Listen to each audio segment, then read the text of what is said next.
வணக்கம்மா. வீட்டில் தோட்டம் வைப்பது எவ்வாறு?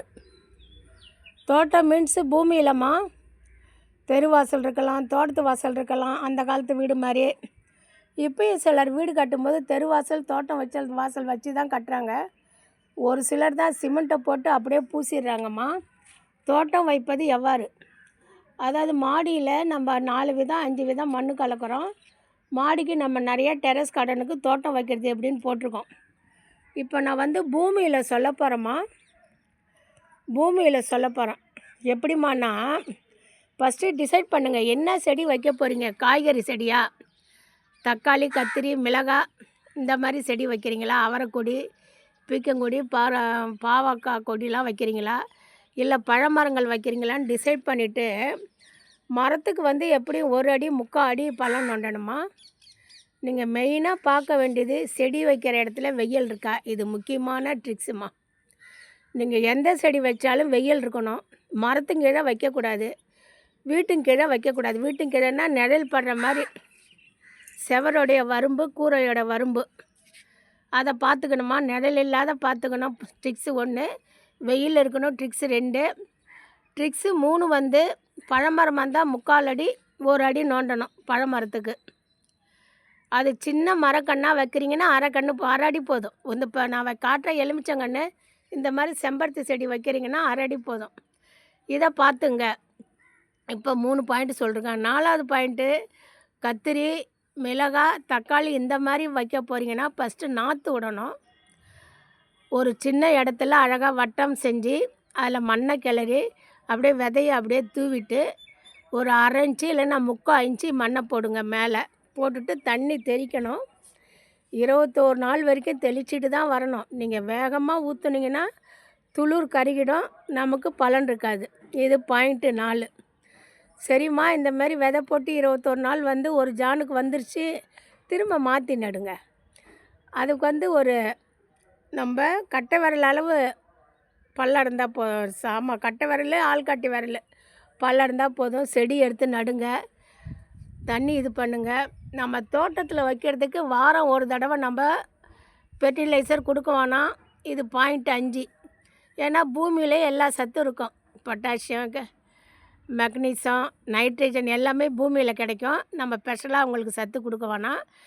மாடியில் ஒரு வாரத்துக்கு ஒரு தடவைனா அது 15 நாளைக்கு ஒரு தடவை கொடுக்கலாம். நல்லா அமோக விளைச்சல் விளைவாங்க. அதை பார்த்துங்க. 2வது, நான் பூச்செடி வைக்கிறேம்மா.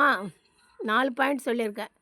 பூச்செடி வைக்க போகிறேம்மா, செம்பருத்தி வைக்க போகிறேன், குண்டுமல்லி வைக்க போகிறேன். பெஸ்ட்டு அதாவது செம்பருத்தி கட் பண்ணிட்டு வந்தீங்கன்னா அந்த கட் பண்ண கீழே ஒரு 2 இன்ச்சுக்கு நம்ம நகத்தால் சுரண்டனா மேல் தோல் போயிடும். அந்த மேல் தோல் எடுத்த இடத்துல சாய்ச்ச மாதிரி நடுங்க. செம்பருத்தி, குண்டுமல்லி சாய்ச்ச இடம் மாதிரி நடுங்க.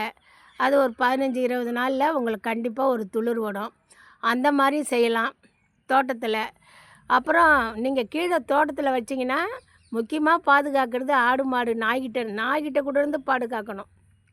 இது பாயிண்ட் 5. இப்போ நல்லா பூத்து காய வைக்கிற சமயத்தில் என் மாடி தோட்டத்தில் ஒரு மிளகாய் செடியை எட்டை பேத்துட்டுது, ஒரு கத்திரி செடியை பேத்துட்டுது. எலி ஃப்ரிட்ஜு வாட்ரு கீழே வரைக்கும் நோண்டிட்டு போயிருக்குமா. ரொம்ப கஷ்டமாயிடுச்சு. அந்த இடத்துல மண்ணே கீழே போயிட்டுன்னா எந்த அளவுக்கு நோண்டி இருக்கும் பாருங்கள். எலி தொல்லை, பொல்லாத தொல்லை. அதை ஸ்டார்டிங்கிலே பார்த்துருங்க. இந்த நாய், ஆடு, மாடு தொல்லை மீன்ஸ் அதுவும் ஒரு உயிர் இருந்தால் வாழணும். நமக்கு கஷ்டம் கொடுக்குதில்ல, அப்போ அது நமக்கு தொல்லை தான். அது பாயிண்ட் 6. ஆடு மாடு கடிக்காத ஒரு வேலியெலாம் வச்சிங்க, அதை நீங்கள் பார்த்துப்பீங்க. நான் அதை பாயிண்ட்டாக சொல்லலாம்மா. அடுத்து பூமியில் ஒன்று விட்டு ஒரு நாள் அதுக்கு தண்ணி காட்டலாமா. அவங்களுக்கு பூமியில் ஈரம் இருப்பாங்க. நீங்கள் வீட்டில் சாதம் வடிக்கிறது, அரிசி கழுவுறது, மாவு கழுவுறதெல்லாம் எவ்வளோ தண்ணியோ அது மாதிரி 7 பங்கு 8 பங்கு தண்ணி கலந்து திடமாக இல்லாமல் லிக்விடாக இருக்கிற மாதிரி தண்ணி ஸ்ப்ரே பண்ணுங்கள் கீழே தோட்டம். சரிங்களா? இல்லைம்மா, நான் கீழே ஜாடியில் தொட்டியில் தான் வைக்க போகிறேன், எனக்கு கீழே தரையில் பூமியில் வச்சாலும் இடம் இல்லை, தாராளமாக செய்யலாம். நம்ம வீட்டு பிளாஸ்டிக் குடம், பிளாஸ்டிக் வாளி, பெயிண்ட் வாளி, இந்த 5 லிட்டரோட பிளாஸ்டிக் டப்பா இருக்குது, இந்த 3 லிட்டருக்கு தகுந்த பிளாஸ்டிக் டப்பா இருக்குது. தண்ணி வாட்டர் கேனில் கூட வைக்கிறாங்கம்மா. அந்த மாதிரியும் நீங்கள் வச்சுக்கலாம். ஃபஸ்ட்டு நீங்கள் வந்து இந்த கொக்கோ ஃபிட்டை நாட வேணாம், செம்மண்ணுக்கு போக வேணாம், எம்சாண்டுக்கு போக வேணாம். எல்லாமே உங்கள் தோட்டத்திலே மண் இருக்கும். தோட்டம் பெருசாக இருக்குமா, என்ன செய்யலாம், போங்க 2 கட்டை வண்டி, ஒரு டிராக்டர் செம்மண் அடிங்க, சூப்பராக தோட்டம் வைங்க. அப்படியும் செய்யலாம். சரிங்களா?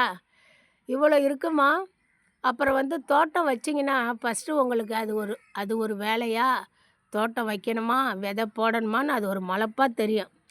சும்மா ஒரு 2 செடி வச்சு அதை நீங்கள் வளர்த்துட்டின்னு வச்சிங்க, அந்த செடி வளர்ச்சி உங்களுக்கு ஆனந்தம், மகிழ்ச்சி, நிம்மதி எல்லாமே கொடுக்கும். அது பூ வைக்க வேணாம், அரும்பு வைக்க வேணாம், 2 இலை வருது பாருங்கள், அப்பயே உங்களுக்கு சந்தோஷம் இருக்கும். அது ஆட்டோமேட்டிக்காக உங்களுக்கு தோட்டம் வளர்த்திங்கன்னா அந்த தோட்டம் வந்து உங்களுக்கு மன அமைதியை கொடுக்குது. அதை பாருங்கள். எங்கே போனாலும் கிடைக்காது மன நிம்மதி, நம்ம தோட்டம் கொடுக்கும். சரிங்களா? இந்த மாதிரி தான் தோட்டம் வைக்கணும். ஆனால் நிழலில் இருக்கக்கூடாதும்மா, வெயிலில் இருக்கணும். எங்கேயாவது போனீங்கன்னா ஏதாவது ஒரு ஆளை விட்டு எப்படியோ நான் கூட எங்கேயாவது போயிட்டுனா நம்ம வீட்டில் குடியிருக்கிறவங்கள தான் கொஞ்சம் பார்த்துக்க சொல்லுவோம்மா. அவங்க 4 வீடு தள்ளி இருக்காங்க. கேட்டு சாவியை கொடுத்து கொஞ்சம் ஊற்றிட்டு போக சொல்லுவோம், செய்வாங்க. ரேர் தான் போவேன் நான். இல்லைன்னா காலையில் போய் நைட்டு வந்துடுவேன் வீட்டுக்கு. 2 நாள் 3 நாள்னால் இந்தமாரி செஞ்சுட்டு போவேன். இப்போ சபரிமலை 4 நாள் போனேன். பெரிய பொண்ணு கல்யாணம் ஆகிடுச்சு, அவங்கள வந்து வீட்டில் இருக்க சொல்லிட்டேன். இந்த மாதிரி தாம்மா தோட்டம் வைக்கணும்.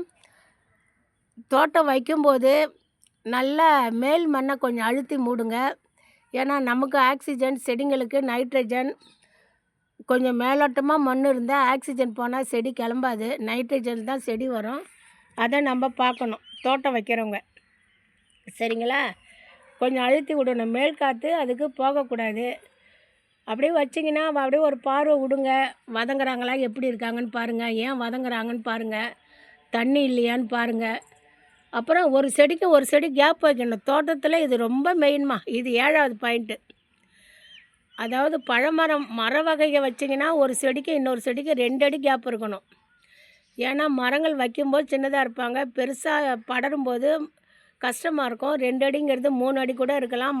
மரம் பெருசானா ஒன்றுக்கு ஒன்று நிழல் கொடுத்து காய்க்காது. அதுக்கு உதாரணம் என் வீட்டில் சாத்துக்கொடி மரம் நல்லா பெருசாக வளர்ந்து 100 காய் 200 காய் காய்க்குமா.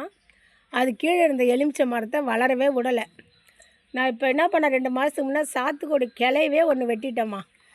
கடைசியில் தான் பார்க்குறேன், இந்த எலுமிச்சை மரம் கீழே இருந்தது 3-4 உயரத்துக்கு வளர்ந்துருக்குமா, பெண்டாக வளைஞ்சிருக்கு. இப்போ அந்த பெண்டு நிமிருன்னாங்க, அது கொஞ்சம் கொஞ்சம் நிமிர்ந்து நல்லா காய் வச்சுருக்குமா. அதுக்கு தான் நான் வந்து படித்து சொல்கிறேன், காய்களுக்கு தோட்டத்துகளுக்கு வெயில் வேணும்னு. அதை பார்த்துங்க. இல்லைம்மா நான் கீரை வைக்க போகிறேன், தாராளமாக செய்யுங்க. வெந்தயத்தை கொஞ்சம் மொதல் நாள் ஊற வச்சு மறுநாள் எடுத்து அப்படியே குழந்தைங்க இருந்தால் அவங்கள போட சொல்லுங்கள். நீங்களும் போடலாம். அரைக்கீரை விதை இருக்குது, சிறுக்கீரை விதை இருக்குது, முளைக்கீரை விதை இருக்குது, தண்டுக்கீரை விதை இருக்குது. அழகாக எவ்வளோ விதை இருக்கோ அந்த அளவுக்கு நீங்கள் தோட்டத்தில் பாத்தி மாதிரி கட்டிங்க. குச்சி எடுத்து ஒரு சதுரமோ செவ்வகமாக வரைஞ்சிங்க. இது பாயிண்ட் 8. சதுரமோ செவ்வகமாக வரைஞ்சிக்கிட்டு அதில் கொஞ்சம் சின்னதாக ஒரு நம்ம மண்ணு கூட்டி விளையாடும்ல, குச்சி விளையாட்டு, மண்ணுக்குள்ளே குச்சி வச்சு இங்கே இருக்க அங்கே இருக்குன்னு தேடுமா, அந்த அளவுக்கு மண்ணை வச்சு கீரை விதைச்சி விடுங்க. கீரை வந்துடும். இல்லை ஏதாவது டவுட் இருந்தாலும் உங்கள் வீட்டில் மரமோ செடியோ, இப்போ என்கிட்டே ஒரு டவுட் இருக்குமா. நானே ஒரு 15 வருஷம் அனுபவசாலி. ஒரு எலுமிச்சை ஹைப்ரிட் ஒரு லெமன் ஹைப்ரிட் வந்து நல்லா நாளைக்கு பிரிகிற மாதிரி இருக்குமா, நாளைக்கு பூக்கிற மாதிரி இருக்குது, டக்குன்னு பழுத்து கொட்டுது. அதுக்கு என்னான்னு தெரியல. அது கொஞ்சம் வேப்ப முன்னாக்கு போடலான்னு இருக்கம்மா. வேப்ப முன்னாக்கு எனக்கு கிடைக்கல. சரி பரவாயில்ல, வேப்பெண்ணெயை தண்ணியில் கலந்து கொஞ்சம் ஊற்றலான் இருக்கேன். அதுவும் ஒரு சத்து தான். இல்லைன்னா அதுக்கு கொஞ்சம் ஸ்பெஷலாக ஒரு எரு கொடுத்து கொஞ்சம் மண் சேர்க்கலான் இருக்கேன். இதே மாதிரி நம்ம ஒவ்வொரு செடியையும் பார்க்கணுமா. நான் மிளகா நாற்று விட்டு 21 நாள் 25 நாளுக்குள்ளே வைக்கணுன்றக்கப்போ எனக்கு வச்சே 1 மாதம் ஆயிடுச்சு. வைக்கவே முடியல அந்த மிளகாண்ணை. ஒவ்வொரு நாளும் சாயந்தரம் எப்பயுமே மாடி தோட்டத்தில் கீழே நீங்கள் பூமியில் காலையிலே வைக்கலாம். நீங்கள் வந்து சாயந்தரம் தான் செடி நடணும் போகணும்னு நினைக்காதீங்க, காலையில் வைக்கலாம். ஏன்னா உங்களுக்கு சுற்றிலும் மரமட்டை இருக்கும், காற்று இருக்கும், வெயில் அவ்வளோவா உரைக்காது, பூமியில் இழுக்காது. நம்ம ஜாடியெல்லாம் கொஞ்சம் மண். அதனால தான் மாடி தோட்டம் வைக்கிறவங்க சாயந்தரம் செடி வைக்கணும், கீழே தோட்டம் வைக்கிறவங்க காலையில் வைக்கலாம், நோ ப்ராப்ளம்.